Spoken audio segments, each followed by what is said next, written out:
Why do Protestants affirm and reject these church councils? In this video, I want to talk about 4 church councils that the majority of Protestants affirm. I want to talk about 2 councils that most Protestants have a lot of mixed reviews on, and ultimately 2 to 3-ish more councils that most Protestants fully reject. These are so important because they shape and form a lot of the things that we believe today. We're kind of indebted to a lot of the early church fathers and these councils that we do affirm. The first one is the Council of Nicaea in 325 AD. At this council, the affirmation of Jesus' deity was put on display, but the main opponent was this guy named Arius. And Arius believed Jesus was one of the greatest of created beings, that he wasn't actually the eternal Son of God, but didn't hold to the same equal nature with God the Father. His view was deemed as heretical Arianism, as they call it, which is honestly a form of modern day Mormonism.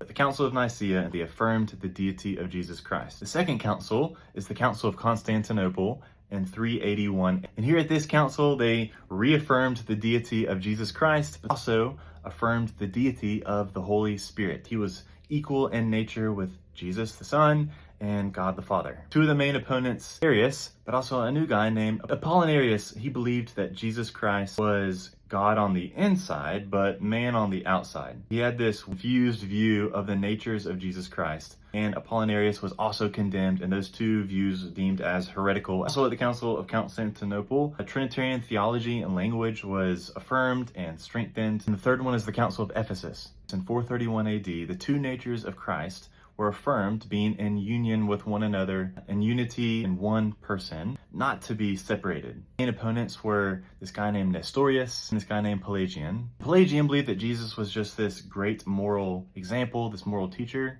but that he actually wasn't really the eternal Son of God. Now, Nestorius, he believed in this exaggerated, separate natures of Jesus Christ. Obviously, both views were condemned, deemed as heretical. What was upheld was the 2 natures of Jesus Christ being fully God and fully man. Fourth council, the Council of Chaoson in 451 AD.